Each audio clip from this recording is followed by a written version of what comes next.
Hey guys on YouTube, this video is for Trevor. Hey, what's up guys? Welcome back to another MMA breakdown. Is there a such thing as too much MMA? Luke Thomas of MMAfighting.com basically tweeted out saying, more MMA is not better, less is actually better. And actually nobody is really caring anymore for the sport of MMA. Fix your product in advance. So it's pretty mellow what Luke Thomas tweeted out, and I follow Luke Thomas's live chat, which is a pretty cool thing. The dude knows about MMA and he trains jiu-jitsu and some boxing and stuff, so he's a knowledgeable dude when it comes to MMA, kind of like Joe Rogan. And Dana White tweets back at Luke Thomas, "Dear whoever the hell you are, no one gives a shit about your opinion." He says the London show is sold out and people are pumped for these cards. And your opinion, Luke Thomas, doesn't mean shit, according to Dana White. And apparently some fan tweeted at Dana White and says, well, I give a shit, and I'd rather see 12 stat cards than 52 fight cards. And the fan was basically making a statement saying, why would you want to have 52 or 55 fight cards that are pretty much watered down? You have like maybe 5 or 6 fight cards out through the year, and they're the only fight cards that are decent, and the rest of the fight cards are completely and utter garbage. To be honest, I agree with you. I agree with that fan because I used to be really big in MMA and watch the fights, and I love maybe watching one pay-per-view a month and getting very excited to see like Rampage versus Chuck Liddell, and the storyline would just build and build, and you'd watch one fight in June, then the next fight would be in July, and you were very pumped. It wasn't like you have a fight on Monday, you have a fight on Tuesday. Now, actually, if you guys didn't know, there's going to be actually 2 fight cards this year on the same day. So you're gonna have like two times where there's 2 fight cards. So you're gonna have like 10 hours of MMA. I don't know how that's gonna work. You're gonna have one fight card from like 3 o'clock in the afternoon until like 8, and then the next fight card goes from like 9 to 12 or something. You know, to be honest, you don't need 2 fight cards in one day. To me, that's overdoing it. I know a lot of friends of mine who actually lost interest in actually watching the UFC and just MMA in general because they're saying they're putting on too many fights. It's like watching baseball. I don't know anybody who watches 125 games a year. I don't know any unless you're a baseball fanatic, but I don't know any fanatics that watch every fight or every baseball game that's out there. And Dana White writes back to this fan and says 42 of these fights. Just watch the 12 that you wanted to watch. And to me, I love MMA. I just think there's a point when it's too much. It's like sometimes I don't even know anymore when a fight card's on, and I forget a fight card, and I'm like, and the fights that are on Fight Pass, I don't even think anybody watches. I heard on the fights that are on Fight Pass that are $9.99, they're free overseas.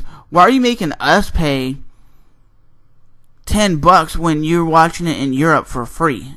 That's why a lot of people, I think, illegally download MMA or illegally go to these websites where people are streaming because they don't want to pay $10 for this fight, then $50 for that fight. So you're paying sometimes $100 a month to watch some MMA. And a lot of these cards are watered down.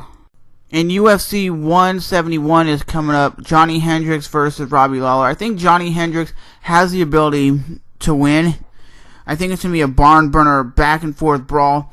Who has the more technical fighting style? I think Robbie Lawler is more technical, but I do think Johny Hendricks has the knockout power to knock out Robbie Lawler. But Robbie has very vicious knockout power, so it's going to be a very vicious stand-up fight. But I think the wrestling of Johny is going to come into play in this fight. Then you got Tyron Woodley, which is an undefeated fighter, if I'm not mistaken, versus Carlos Condit. And these two dudes are up for a title. And I think Carlos Condit has the skill set to win.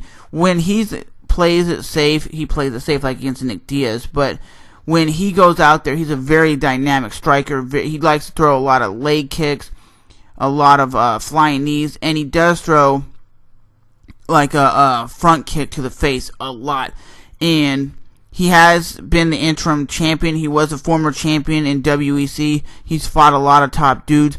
He looks more like a fighter to me. You look at Tyron Woodley, he's this big, beastly dude. So I don't know if he's gonna be able to if he's gonna gas out in this fight, just because it goes down to the fact that the more buffer you are, the more stronger you are. Your body has to pump through that, and sometimes fighters do gas out. And like I was saying earlier in the podcast, that you know how I like to watch old fights. Like, I was really pumped. Remember when Brock Lesnar was fighting? Maybe you might not have been a Brock Lesnar fan, or you might have liked Brock Lesnar. To me, I was always excited. I like fight cards that are exciting, like UFC 100.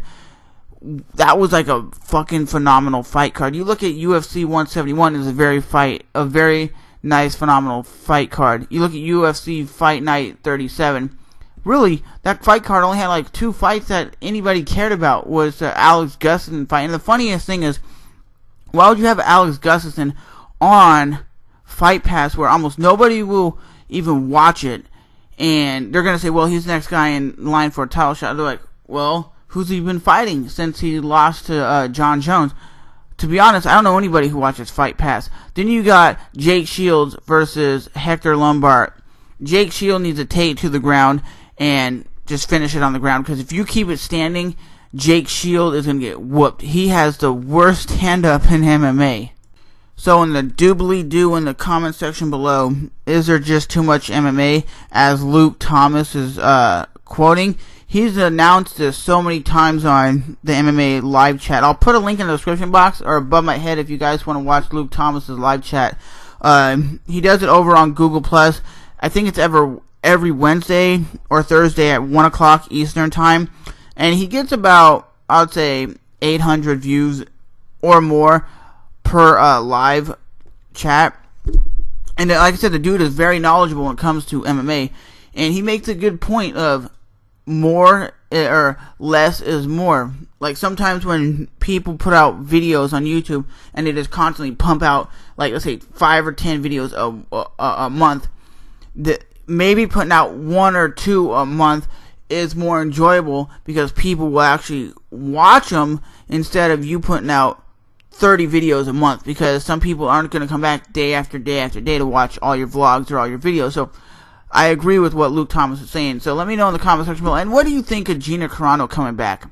I heard is she has 4 fights left on her supposedly UFC career contract, because she was signed. She had a contract still with Strikeforce. So I don't know if that's really going to happen. If she does, she's going to get beat down. Yeah, so you know what I really want to see, guys, is some freak fights. You get Brock Lesnar back in the cage versus Kimbo Slice. That would be a moneymaker right there. Kimbo Slice bobbing and weaving while Brock Lesnar goes in there and takes him down and just grounds and pounds him. That would be a hell of a fight. See, they need to bring just one fight card that's all heavyweights. I think that would be a very fucking phenomenal fight card. You have a lot of heavyweights. Like UFC 171, all the main fights are, I think, welterweights. So, last question in the comment section below. What do you think of Dana White basically flipping out on fans, and Luke Thomas basically saying, I know what's best for my company, and you guys don't know shit. And isn't it used to be Dana White used to be all accessible all over social media, used to be tweeting, used to be on Facebook, used to be talking to the fans, used to be saying, hey, thanks for watching the UFC whatever event we just had. Now, he basically told Luke Thomas to go fuck himself, and he told his fan, who gives a shit if you only watch 12 fight cards? We're going to still put on 52 fight cards a year, and you're going to like it or don't watch. So, do you think Dana White is just basically being overwhelmed with having so many fight cards and traveling so much to different countries? He has to go to Berlin today, next week he's in London, tomorrow he's in the UK, next week he's in Japan. So did you guys know that Jon Jones is beefing with Tyson Griffin over on Twitter? And basically Tyson Griffin said, if you're a champion, why don't you fight DC, Daniel Cormier, because you'd whoop his ass. But DC would be a harder opponent than your last 2. And he basically tells Jon Jones that DC's people that he fought are not top level competition, because I guess Jon Jones has stated that he hasn't fought top level competition. What do you think of Frank Mir? What do you think of Josh Barnett? What do you think of all these dudes?